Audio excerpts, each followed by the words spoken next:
Right, hello everyone. Thanks for coming. Today I'm going to just do basic kind of undergraduate analysis of infinite sequences, limits of sequences. So we're going to start.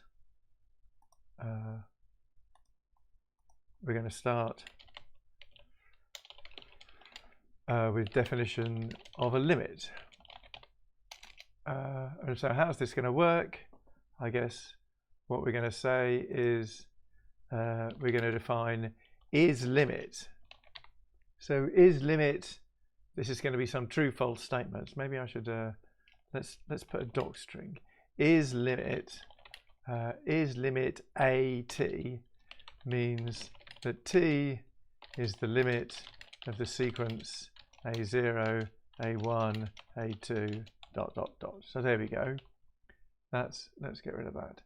That's what we're about to define.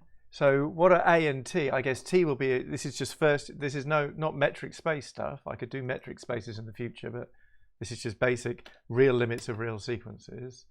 So t will be a real number, but a is supposed to be some kind of sequence. And of course you can think of a sequence. I mean, how do you think of a sequence? You can think of it, you can see this sequence here, a0, a1, a2. What is actually, you know, a1 is a real number, a2 is a real number. What's a? A is a function, right?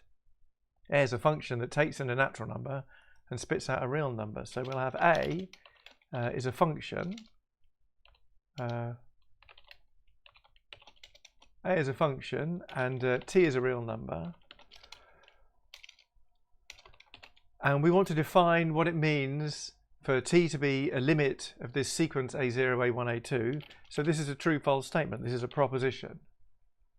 And it's going to be, what's it going to be? It's going to be for all real numbers epsilon.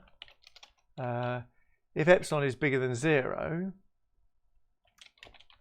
then, and I don't write greater than, by the way. This in Lean we have this convention that we should stick to less than. You don't have to abide by it. But it just, I mean, it just makes life easier. So instead of saying for all epsilon bigger than 0, I'm going to say for all epsilon, if 0 is less than epsilon, then what? Then there exists an n a natural, of course, such that for all n, if n is less than or equal to n, then what? I guess the absolute value of an minus the limit has to be, well, I'm going to put less than or equal to epsilon because Patrick Masso told me that it's kind of, I mean, mathematically less than and less than or equal to be the same here, right? Because epsilon is anything positive. I can't put epsilon greater than or equal to 0 here. That would be a disaster. But I can put less than or equal to here instead of less than, so I will. Because less than or equal to is generally easier to deal with. So there's a definition of a limit, and I guess we should practice it, right? So let's do some practice. And what's this abs? I guess abs if I hover over it. There we go. Abs of a is the absolute value of a, and you can see it's defined for any decidable linearly ordered additive commutative group, whatever that means. But in case you're worried about that, a decidable linear ordered additive commutative group. Let's just check that the real numbers. Let's just check that the real numbers are one of those things. Let's see if you see this. This thing is going to be a type class, and so let's see if the type class inference system.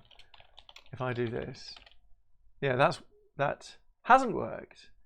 It says that this example is non-computable. Okay, so let's put non-computable theory. We're going to be non-computable today, apparently. There we go. And now this example works, which means that the real numbers, which means that type class inference, so maybe I'll just write this down. The type class inference system, that's the square bracket system, seems to know that that the real numbers is a decidable linear ordered additive commutative group, which is good because that's what this abs is good for. So there we go. So that's of no importance. I mean, that just checks that the thing makes sense. I mean, I guess we would have known if it didn't make sense, because a of n minus t is certainly a real number. And if Lean couldn't make sense of that, it would have told us already.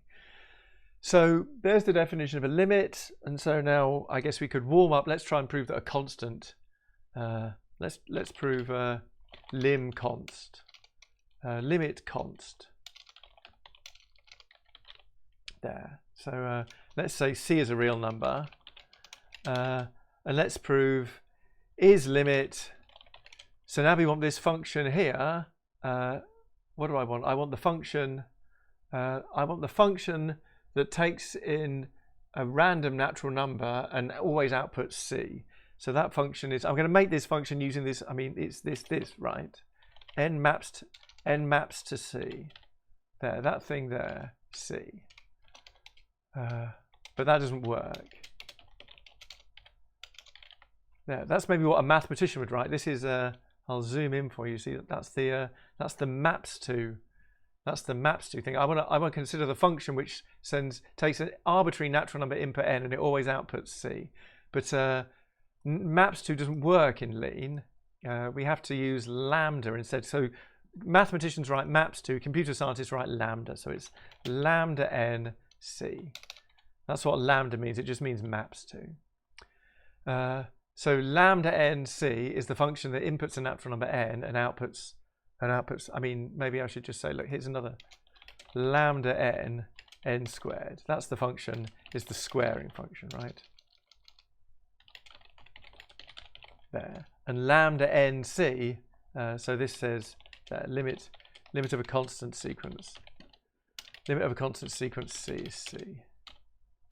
So this is just to kind of check that our definition of is limit works fine. I mean, I guess this is what we're going to be doing now. We're going to be checking various things about limits that are taught to first-year mathematics undergraduates, and we're going to see if we can prove them in Lean. So how are we going to prove this is limit? How are we going to prove that the limit of a constant sequence c is c? And perhaps the first thing we should do is work out what this says. So this is unnecessary, this next line, but let's do it anyway. So let's unfold is limit, just to see what the question is. There. So you can see that the question is, prove that for all epsilon bigger than 0, blah, blah, blah, something, right? So we've got to prove something for all epsilon bigger than 0. So the next line is clear. We should choose an arbitrary epsilon bigger than 0. So intros epsilon and h epsilon. There. So now epsilon is a real number, and h epsilon is the hypothesis that 0 is less than epsilon. And now we've got to prove that there exists a natural number n such that for all numbers bigger than n, the value of the sequence minus the value of the limit is at most epsilon. So you see n can be anything, right? We could use 37. So that's a fine natural number. And so now we've got to prove that for every natural number which is at least 37, the value of the sequence at that natural number, which will be c, when you subtract c, it's at most epsilon. So let's let little n be arbitrary, and let's assume that it's at least 37. And now we've got to prove that the absolute value of c minus c is less than or equal to epsilon. So there you go. This is, you see, so what we've done is the bit that the undergraduates who are just learning this find hard, trying to work out what the question is. And Lean does that very well. Lean, this is a very, this is some kind of very controlled environment for working out exactly what the question is. And it won't let us make any mistakes. So we've got a constant c, we've got a positive real number epsilon, and a natural number n, and a proof that this natural number n is at least 37, which we're not going to use, of course. And now we've got to prove that the absolute value of c minus c is less than or equal to epsilon. And this, to a mathematician, is obvious, right? Because c minus c is 0. The absolute value of 0 is 0. And so we've got to prove that 0 is less than or equal to epsilon. And we know that 0 is bigger than epsilon. But you see, it's not, Lean isn't so smart, right? I guess we could try the simplifier. That will get somewhere. Yeah, you see, the simplifier hasn't quite done it, right? So what's the simplifier managed to do here? We can look at what happened before and after. So the simplifier knew that c minus c was 0. And the simplifier knew that the absolute value of 0 was 0. But the simplifier doesn't know that if 0 is less than epsilon, then 0 is less than or equal to epsilon, because that's not the simplifier's job, right? That's the job of another tactic. What the simplifier does is it attempts to, simplify things like abs of c minus c. We can see what the simplifier did, right? If I put squeeze simp there, we can see it did. We can see it did this, and you can see now actually when you think about it, we didn't really need to use the simplifier. I mean, the simplifier is kind of cool, but we didn't really need to use the simplifier because we could have guessed the names of these lemmas, right?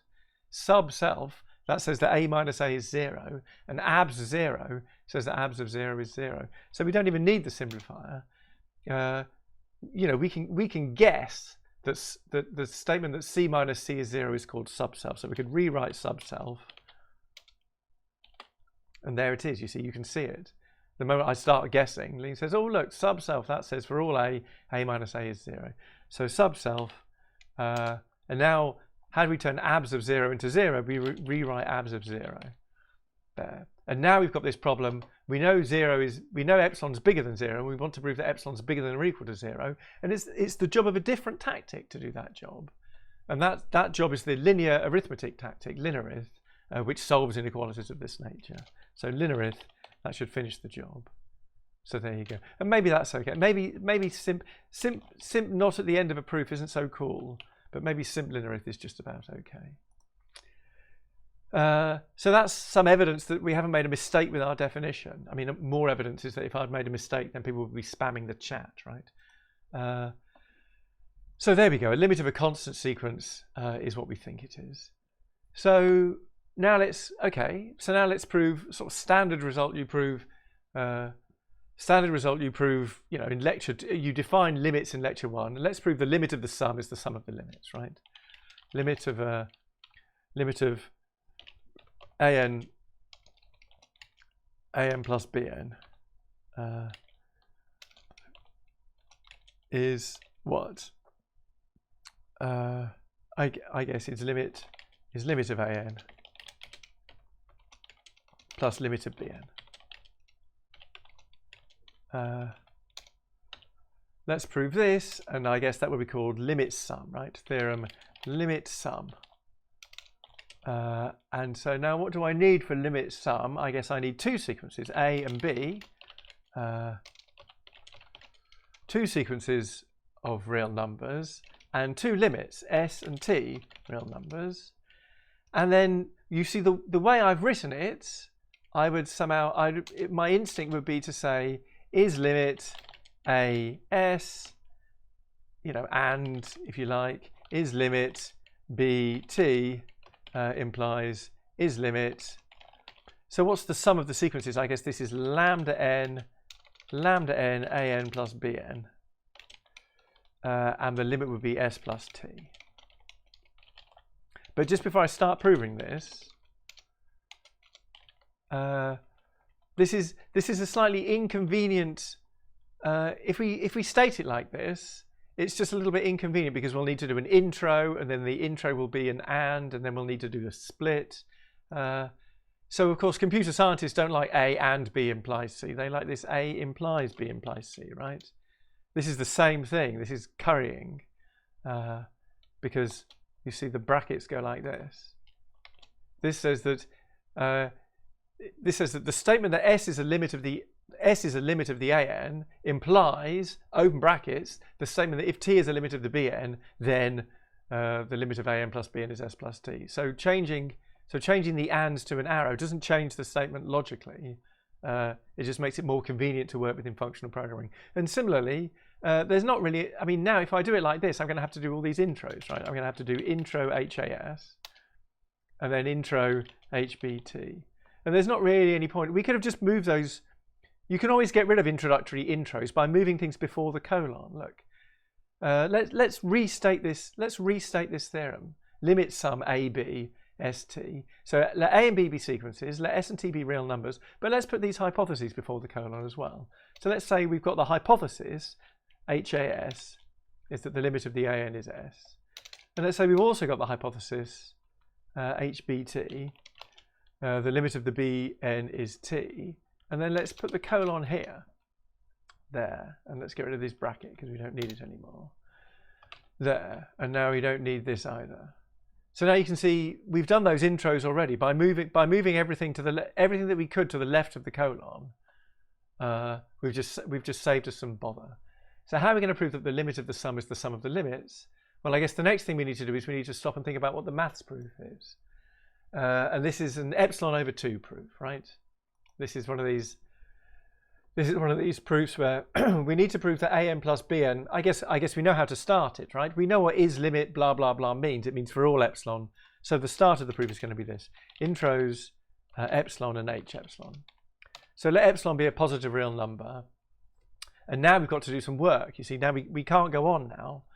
And now we've got to prove there exists a natural number n such that for everything, yeah, I'm kind of annoyed that I keep saying n and there's two different n's. I wonder if I could just change this to b. Let's change this to b because it's like a bound, isn't it? There. Let's change it to b. Then I won't have to keep saying little capital N and little n. So now we've got to prove that there's a bound b such that for every n bigger than b, this abs of can I? Let me just try. Does this cheer? There we go. Great. I've just cheered this up a bit. Simp. There was a lambda. You see, there's a lambda in the goal. You can get rid of lambda. I mean, lambdas are fine. They're a normal computer science thing, but you know, mathematicians are not into them, and you can simp them away. If I run simp but don't actually do anything, the simplifier will. Yeah, there we go. There's all the exciting things the simplifier does. If I just do simp only this, then this barely changes anything, but it gets rid of the lambdas. So now we can see what we're trying to prove here. What are we trying to prove? We're trying to prove that there exists a bound b such that for all n bigger than or equal to b, the absolute value of an plus bn minus s plus t is less than or equal to epsilon. So how are we going to get this bound b? Well, I mean, we need to use these facts here, right? We need to use the fact that the an's tend to s and the bn's tend to t. And so I guess the idea is we need to make sure that the an's are all within epsilon over 2 of s and the bn's are all within epsilon over 2 of t. And once we've done that, if an is very close to s within epsilon over 2 and bn is very close to t, also within epsilon over 2, then an plus bn will be close to s plus t, they'll be within epsilon. So we need to now to use the fact we now need to use the fact that an tends to s and bn tends to t, and let's just remind ourselves, we don't need to do this, but just let's remind ourselves what that says. So let's unfold is limit at HAS and HBT, just to see what they actually say. There, now we can see what HAS and HBT actually say. They say for all epsilon, if epsilon is positive, then there exists a b such that blah, right? And we've got an epsilon, and we know that the epsilon's positive, but let's not fall into the trap of using that epsilon in HAS and HBT. You see, these are functions, right? Let me go through this carefully. HAS is a function. You might think about HAS as being a theorem, and it is a theorem, right? It says for all epsilon bigger than 0, there exists a b such that for all n, if n is at least b, then an minus s is most epsilon. So it is a theorem, but it's also a function, because what it does is it takes, this epsilon is now an input to this function. HAS is a function. It takes an input, epsilon, and it takes an input, a proof that epsilon is positive, and it spits out a proof. It spits out a proof that there's a bound such that blah, blah, blah. So HAS is a function, and we can evaluate that function at an input, and the input is going to have to be a real number. But don't fall into the trap of giving it epsilon the input, because we need to apply this with epsilon over 2, right? We need to make sure that an minus s is less than or equal to epsilon over 2. And so let's specialize HAS. Specialize, is it an S or a Z? It's a Z. Specialize HAS, and then we're going to evaluate it at epsilon over 2. There. And now HAS is still a function, but actually it's a kind of what we want to do is we need to get to this b. What is this b going to be, right? The idea is an tends to s. So for n sufficiently large, an minus s will be most epsilon over 2. And bn tends to t. So for, again, n sufficiently large, bn minus t will be at most epsilon over 2. And then this b here will kind of be the max of the bounds we get here. So we need to get to this bound. This is what we need to get to. we need to get to this B. We need to get to this by maybe doing cases. We need to do cases on HAS, but HAS isn't in a position to do cases yet. We can't get to the B because HAS is missing a proof. HAS wants to see a proof that 0 is less than epsilon over 2.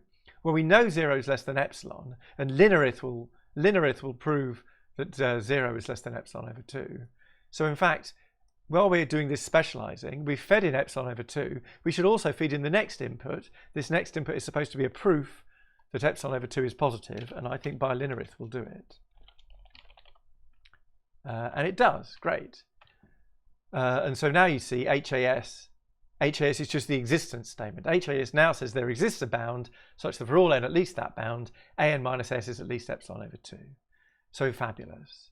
So in fact, we don't even need to specialize it, right? We can just do cases on it. We can do cases on this straight away. There.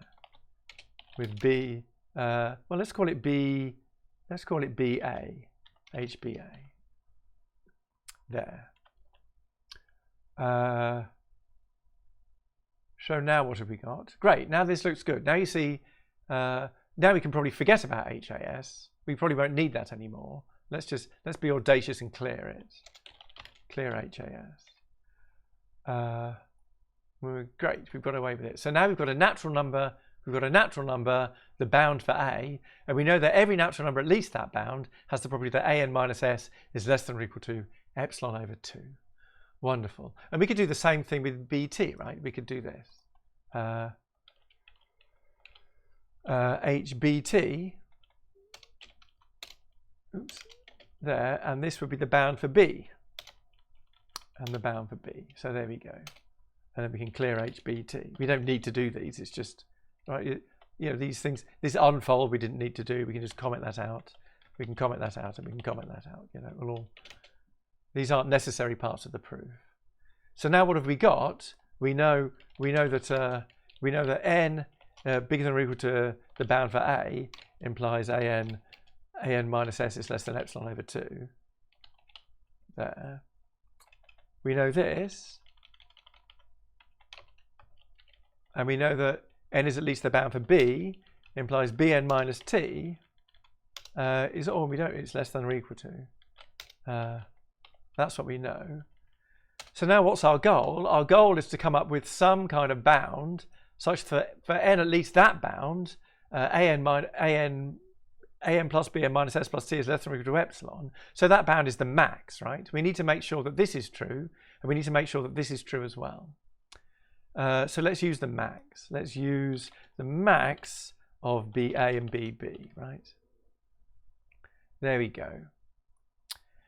So now our goal is to prove that for all natural numbers n, if n is at least the max of BA and BB, then the absolute value of an plus Bn minus s plus T is less than or equal to epsilon.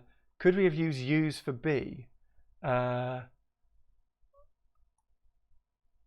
We don't know what B should be. Right. We could have done this. We could have let B be the max of BA and BB.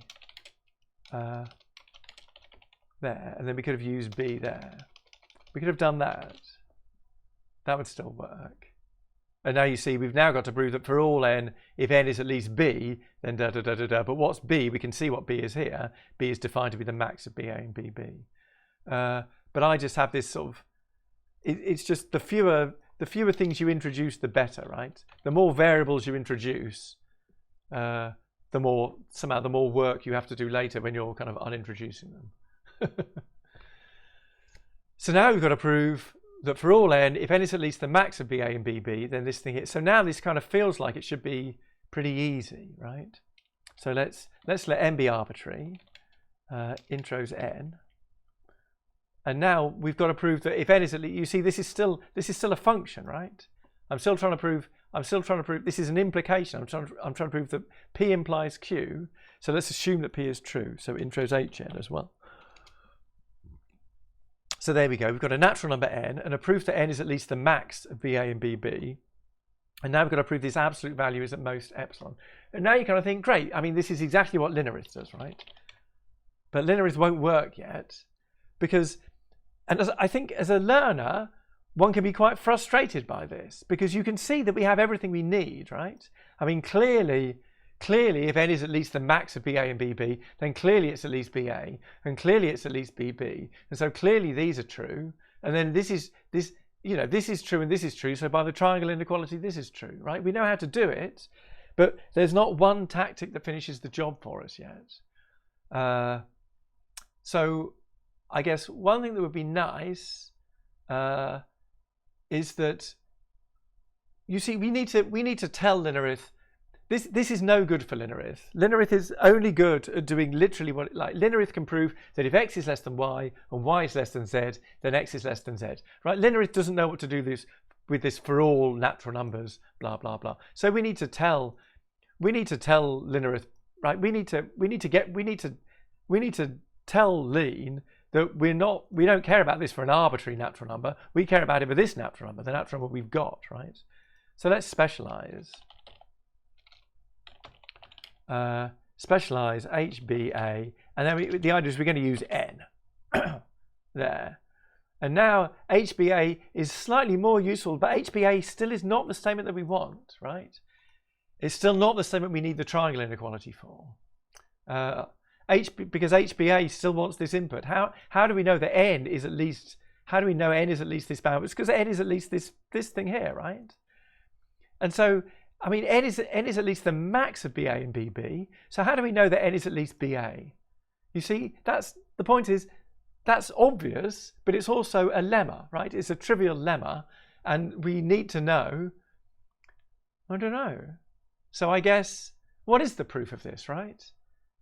The proof of this is that how do we know? So let's just think about this, right? What do we know? We know that the max of BA and BB is at least n, and what we want is that BA is at least n, right?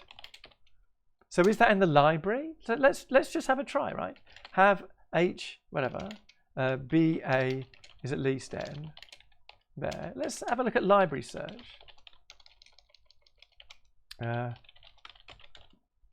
Let's see if we can find that in the library.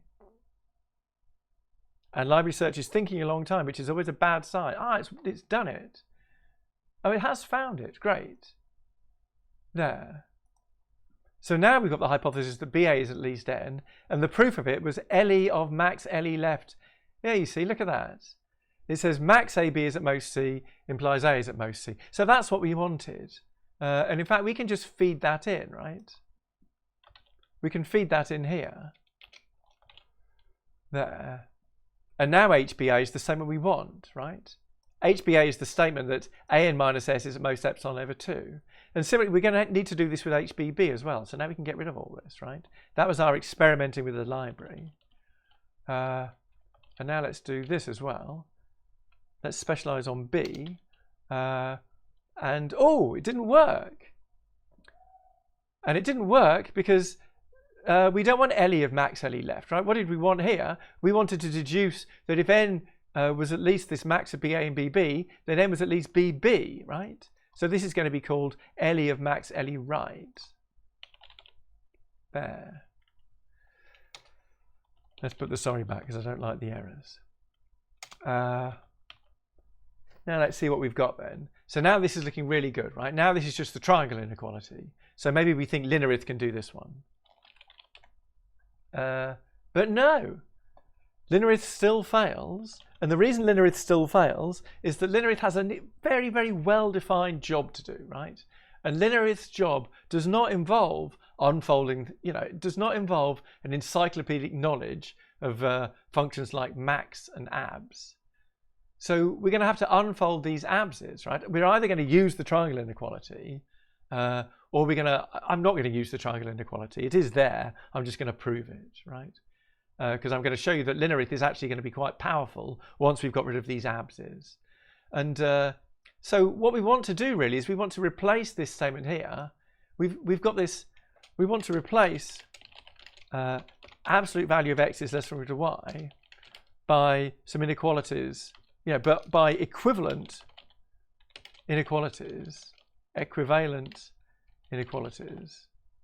which which don't mention abs.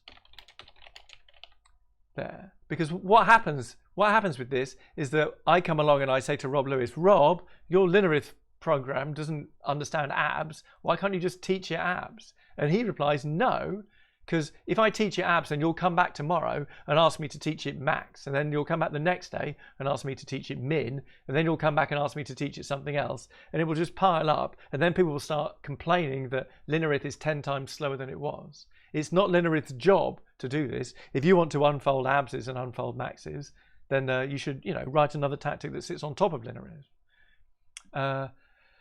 So how are we going to do this? What does absolute value of x less than or equal to y mean? And when you think about it, this thing here, absolute value of x is less than or equal to y, that's equivalent to x less than or equal to y and minus x less than or equal to y, right? Or if you like, minus y less than or equal to x. There. X mod x is less than or equal to y. Absolute value of x less than or equal to y is equivalent to, it's equivalent to this, right? Minus y less than or equal to x. It's equivalent to x being in that range. And there's going to be a function that's called that, and there's going to be a theorem that says this. And that theorem, we can guess what that theorem's called because it's all about the absolute value of x being less than or equal to something. So let's try rewriting abs LE, right? And there it is, right? Abs LE, I've just guessed what it's called. Abs LE says abs of x is less than or equal to b if and only if minus b less than or equal to a and a less than or equal to b. And there's 3 abses here. Why don't we just rewrite it everywhere at star, right? Let's rewrite abs LE at star. And now we've got things that linarith loves, right? There's an inequality, there's an inequality, there's an inequality, and there's an inequality, and here's some inequalities. Great, so will linarith do it? Let's try linarith. See, still doesn't do it. So why not? So now you go to Rob Lewis and you complain that his tactic doesn't solve this. And Rob Lewis says, my tactic does not unfold ands, right? If you want to unfold ands, then go ahead and write that yourself. And now you're beginning to see why Rob won't extend linarith to just make it a more general multi-purpose tool. It's because the moment you start extending it, then people just can't start coming out the wall and go, oh, your linarith doesn't unfold ors, right? Linarith doesn't unfold anything. That's the point, right? It's our job to do that unfolding for it. So how do we unfold an and, which is a hypothesis? We use cases, right? So cases HBA, cases HBB, HBB, there. And so now so there we go. Now we've got 4. Now we've got no ands, right? Linarith can use these. We're finally in the state when linarith can use these. And similarly, our goal is an and. So how do we get rid of a goal which is an and? We need to do split. There. And now we've got an inequality as our conclusion, and we've got a bunch of inequalities as our hypotheses, and there's no, we don't need this anymore, right? All of this stuff is irrelevant. And so linarith should be able to do this. So let's try linarith. There. And it did it, right? Because 2 goals, up here you can see there was 2 goals, and now there's only 1 goal, and this goal as well, we should be able to do with linarith, right? I don't need to bother about there. So that's the end of that proof, because you see it's I've got no warnings, no errors, and it's compiling. But I don't like this ending because I needed to put linarith twice. And so here's one last trick. After that split, what happens after split? Split turns 1 goal into 2 goals. Abs LE of neg LE. I could probably have done that. I don't know what that is. I can look it up. I've got some heckling from the chat here. Let's check this. Yes. Instead of rewriting this, I could have applied it. But the advantage of the rewrite, I'll show you, check abs LE. There. The difference between these 2 things is that abs LE is an if and only if. And abs LE of neg LE is an implication, you see. So I could have, I could have applied this. I could have applied it to the goal anyway, but the rewriting is just more powerful. I don't know. Rewriting works with if and only ifs, and apply works with ifs. So yes, Julia, you're right. I could have applied that to the goal, and it would have changed the goal to pretty much the same thing. I think it would probably have done the split actually. What I don't like about this split is that after the split, I have two goals, and then I have to use the same tactic to solve both of them. So I'm going to change that comma to a semicolon. And the cool thing about a semicolon is after the semicolon, the next tactic is applied to all the goals generated by the previous tactic. So split turns this into two goals, and then linarith is applied to both of them. So there you go. There's the proof. We prove that the limit of the sum is the sum of the limits. What next? I guess we could prove... what have we done? We've done limit sum. We've done limit const. I suppose thinking about what will be... I'm not entirely sure I'm going to get to product of the limits is the limit of the product. But I guess one thing that would be useful later.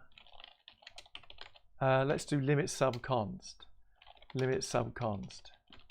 That says if I've got some sequence and I've got some constant there, and I've got some limit,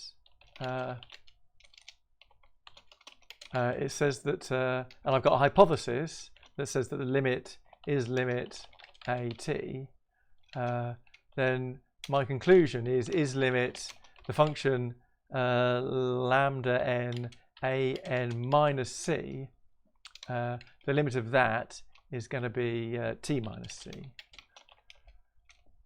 Oh, and I didn't put theorem.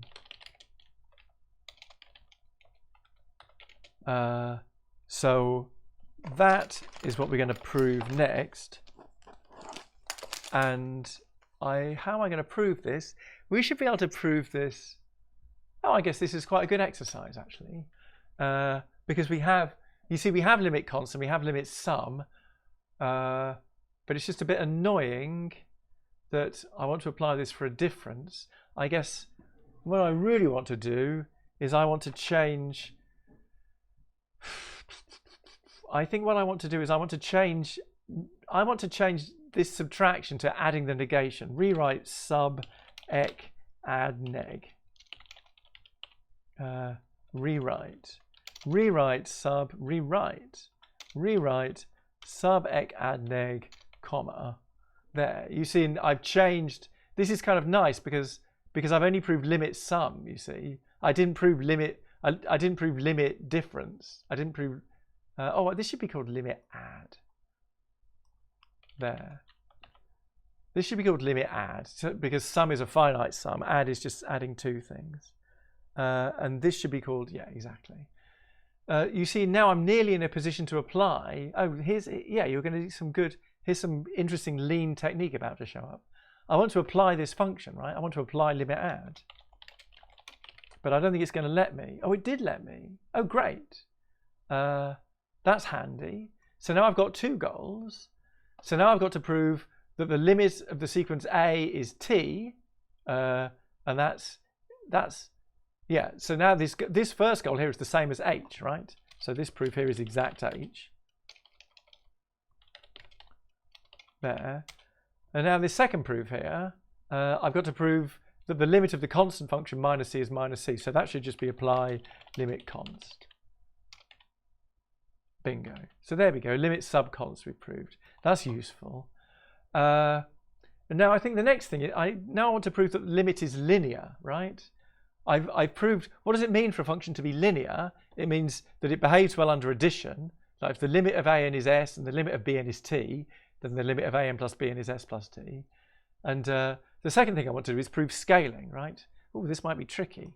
So let's prove theorem limit smul. So now here I've got a sequence. I've got a sequence of numbers, and I've got some. Yeah, let's call it c again.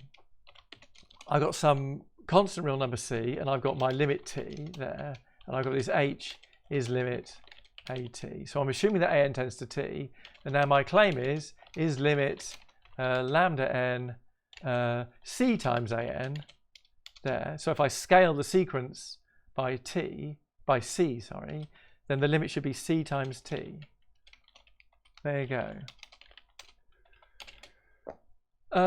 Yeah, I think this might be more of a challenge.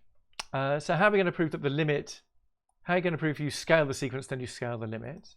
So remember what the definition of is limit is for all epsilon there exists n such that blah, blah, blah. So let's just intros epsilon and h epsilon. So let's let epsilon be a positive real number. And now where's this b going to come from? This bound, I'm going to need this bound from this thing here. You know what? I want to let this bound. You see, this is kind of annoying because you would imagine I want to use this, right? I want to specialize h, and then I want to use kind of epsilon over. I want to use epsilon over the absolute value of c, right? Epsilon over c, that would be the most naive thing there. But if we use epsilon over c, we've now got to prove that 0 is bigger than epsilon over c. And that might not be true, right? Because c might be negative. So maybe I want to do epsilon over the absolute value of c. That might work. But that's no good either, because because if c is equal to 0, then the absolute value of c is 0. And epsilon over 0 would then be 0, because Lean has to decide epsilon over 0 is something, and so I don't think that this will be provable. So I think we might have to go on cases here. So let's do by cases. HC c equals 0. So what happens if c equals 0? So this is the c equals 0 case, right? So this is the easiest case there. And if c is 0, do you know what? I think we should do this earlier, right? Let's do this. By cases c is 0. Because we have the infrastructure to do this case quite easily. When c is 0, we've got to prove that the limit of some sequence. We've got to prove that the limit of okay. So c is 0. Great. Let's just do rewrite hc at star, right? There. So now we've got to prove that the limit of 0 times an is 0 times t. So we want to rewrite 0 mul, right? Rewrite 0 mul to get rid of this. So there we go. Now we've got to prove that the limit of the function sending n to 0 times an is 0. So we need to get rid of this 0 times an as well. So we rewrite 0 mul again. And it didn't work. And this is a little funny fact about rewrites that often trips people up.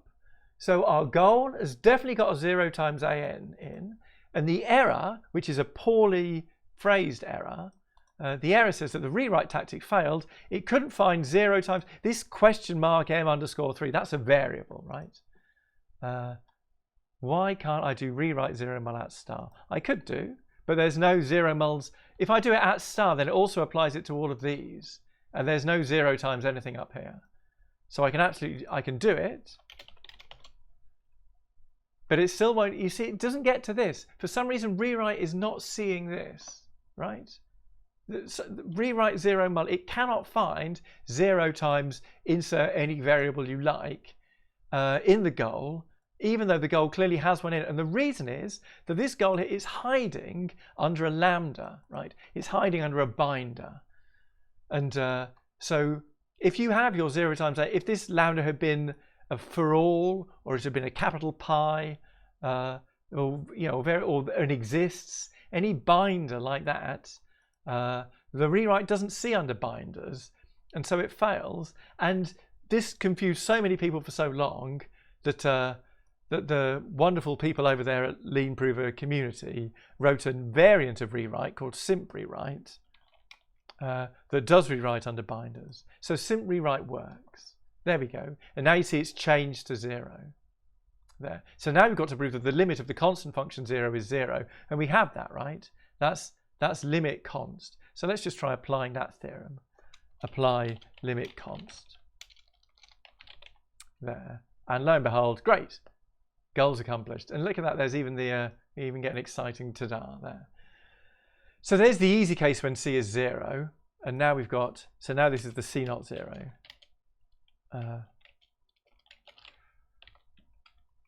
So now so now we've got to, so now let epsilon be a positive real, and now we've got to use the fact that the an tends to t, and we need to come up with an epsilon, and the epsilon we're going to use is epsilon over the absolute value of c, because c isn't 0. And so you see, there you go, Lena's kindly put that, Lena's kindly explained that in some kind of weird not c equals 0. That's horrible. Can I push neg that away? Push neg at hc, does that work? No, it doesn't, hard luck. I was rather hoping it would say c not equal to 0. Anyway, it says not c equals 0. I think c not equal to 0 is by definition equal to, let me try change, c not equal to 0. That's hc. Oh, there we go. So now we know that c is not equal to 0, and after this specialization, you see we can't use h. We need to get this b, right? This b that's coming out of here is going to be the same b that we put into here, but unfortunately we need to prove that 0 is less than epsilon over the absolute value of c. So this is have h2 this, oops, have h2, 0 is less than epsilon over abs of c.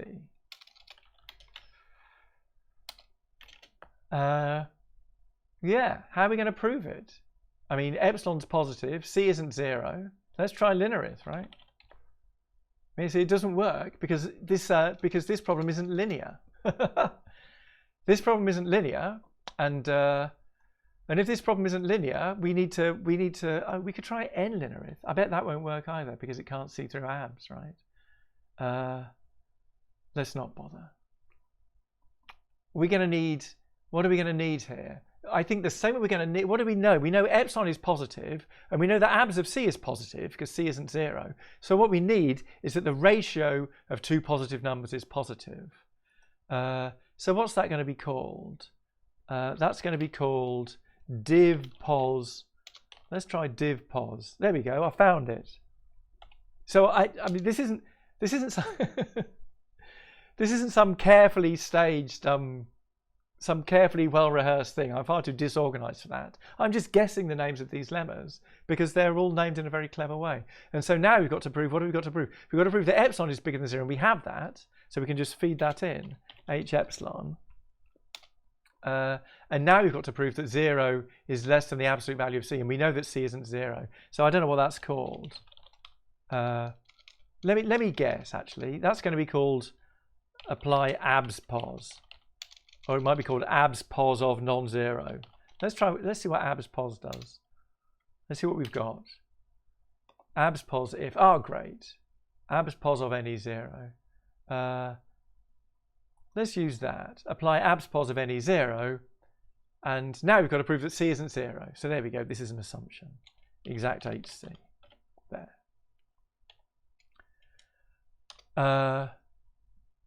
So that's our proof of h2.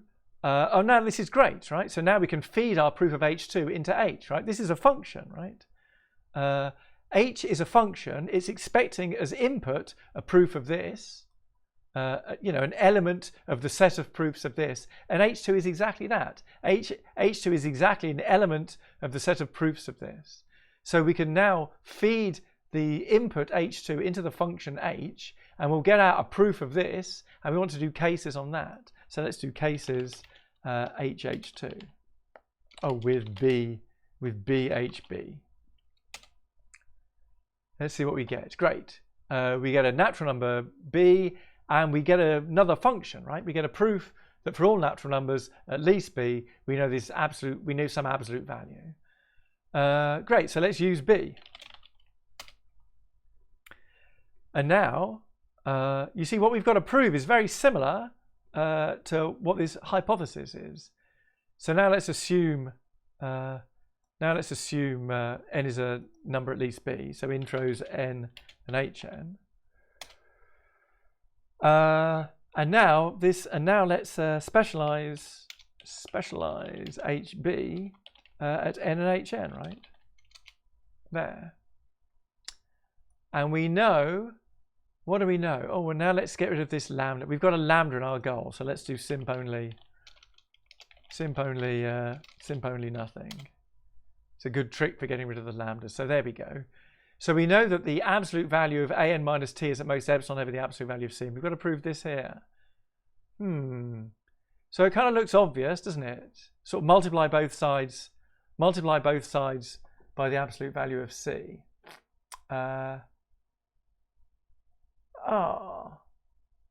It would be nice to know that the absolute value of c was. Do you know what? hc was that c was not equal to 0. I think maybe up here. Where did we get hc? Where did hc appear? Here it is. There. Let's do this rewrite here. Rewrite abs pos if at hc. Probably the other way. There. So now we've slightly broken our proof, but now you see hc is actually a proof of the thing we want. 0 is less than the absolute value of c. And so now we probably don't need to, you see there, yeah, we don't need this now. There we go. Oh, in fact, we could put that here, right? There, that's kind of nice. So now let's get back to the problem. What I've just done is I've changed hc. I've changed hc from the statement that c isn't 0 to the statement that c has positive absolute value. So now we know that the abs of this is less than or equal to abs over this, and we need to know this. I think I want to do, what do I want to do? I want to do abs, I want to take this, I want to use abs mul or something, don't I? Let's factorize c times a and minus c times c. We can collect those up, right? We could rewrite, what will that be called? Mul sub or something. Mul sub. There we go.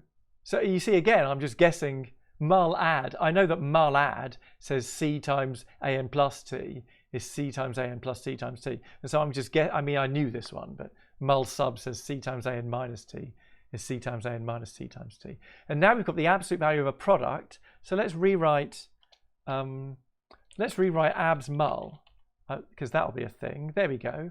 And now we've got abs of c times abs of this is at most. And so now this is looking really close, right?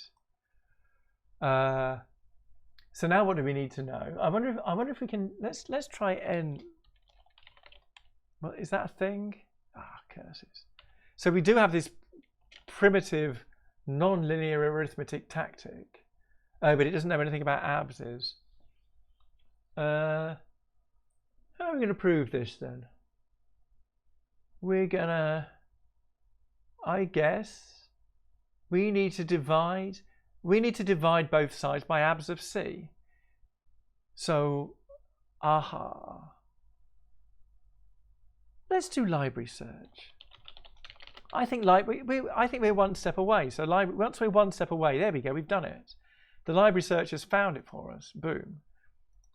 So it's done something. LED, there you go. It's found LEDiv if. You can see what it's found. It's found exactly what we wanted, right? If A is less than or equal to B times C, that's equivalent to C times A less than or equal to B underneath some hypotheses. So because we were one step away, library search did it. So that's kind of cool. We proved that limits are linear. So there you go. Due to disorganization, I've now actually failed to prove the thing I was going for, which is limit mul. But having said that, why don't I just remark that? Okay, I've got 5 minutes left. Let me show you one funny thing. I claimed to you that limit add and limit smul were proving that the limit function was linear, right? I'm arguing that, look, we show that if a n tends to a and b n tends to b, then a n plus b n tends to a plus b. We prove that if a n tends to lambda, then c times a n tends to c times lambda. So, you know, we proved that the limit operation is linear, except that's not true because the limit operation isn't a function, right?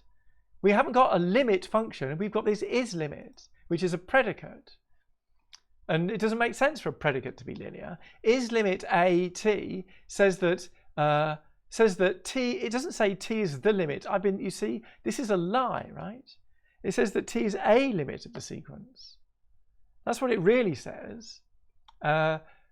because we've never proved that limits are unique. And I think it's sort of quite funny that we've sort of got this far, and clearly we're about to prove, you know, if I'd had 15 minutes and not 4, I'd be able to prove that the limit of the product was the product of the limits. And yet all the way, we never actually proved that the limit was unique. And that's funny because as a mathematician, that would instinctively be the first thing you'd want to prove, right? To prove that what you're talking about, quotes, makes some kind of sense. But we've developed all this theory without ever even proving that this concept, quotes, makes sense. So I'll finish by proving limit unique, right? Because it's sort of slightly harder than you think. Theorem, limit unique. So what have we got here? We've got me trying to spell unique, Q-U-E. There. We've got A is going to be a function. A is going to be a sequence. There. And we've got 2 limits. We've got S and T real numbers. There. And I claim that, well, and let's have, sorry, someone's at the door. It's going to be a package.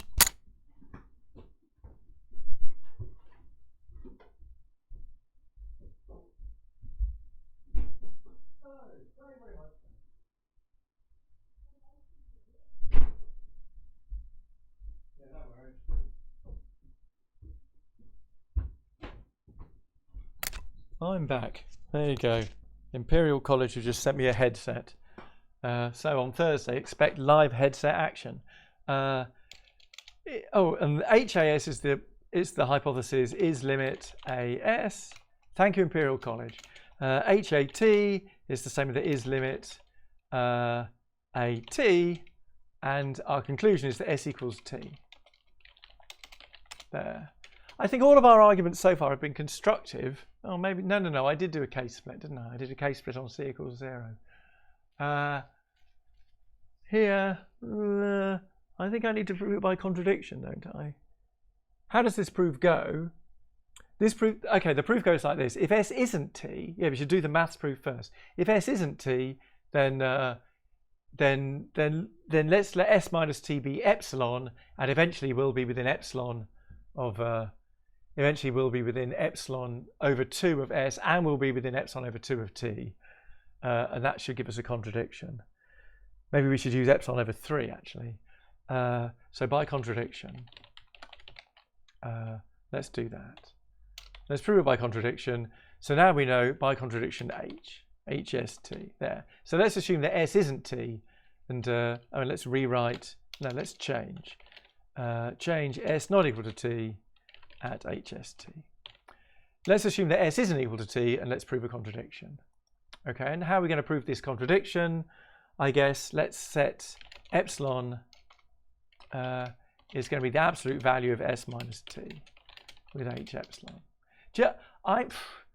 Should I be oh, it's set. Do I want this absolute? Let's try this. Woolog H S less than T. Let's just try this. Let's see if I can use Woolog, because then I can just let epsilon be T minus S. And so the Woolog tactic says, all right, I'll let you assume that as long as you prove to me that if S isn't equal to T, then either S is less than T or T is less than S. I wonder if that's in the library. Is that in the library? It is. Great. Wonderful. So Woolog S is less than T, and so now let's set epsilon is going to be T minus S with H epsilon. You see, if you do this Woologgery, then I've just got rid of an abs, that's all. So epsilon is T minus S.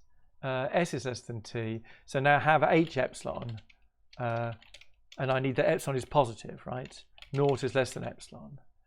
And that should be by linarith, because we know that S is less than T. And that's worked too. And so now what? So now I need to use these limits, right? So now specialize. So now let's do cases. I'm just going to get on with it now because my time is up. So cases HAS epsilon H epsilon with B HB there. So now I know the idea is eventually I know that for n sufficiently large, an will be within epsilon of s. And now let's do cases hat, epsilon h epsilon. Oh, this is no good. This needs to be epsilon over 3, doesn't it? Let's try epsilon over 3. Great. Cases hat epsilon with chc. So now this says, so now what have we got? Great. We've got every natural number which is at least b satisfies an minus s is less than or equal to epsilon, and every natural number which is at least c gives us wonderful. So now we need to find a natural number which is at least b and at least c. So why don't we use the max again? So specialize HB, and let's use max BC, and now I need to use something. I'm not sure what I need to use. I need to prove that B is at least the max. This is going to be called LE max left, right? LE by apply LE max left. There. Has that worked? That has worked. And now specialize HC there, and instead of LE max left, we're going to need LE max right. And I think LE max right takes two. Yeah, it takes two. LE max right takes LE max left and LE max right take two explicit inputs. So I need to just guess the inputs. There you go. So if you go into tactic mode, you don't have to worry about the explicit inputs. But if you do it in term mode, then you do. So now we should have a contradiction. So let's rewrite abs LE at star, and now let's do cases HB, cases HC, and now let's see if we're done. And we are, because we have no warnings, we have no errors, and we have goals accomplished. So there's a proof. I mean, that's the beginning, right?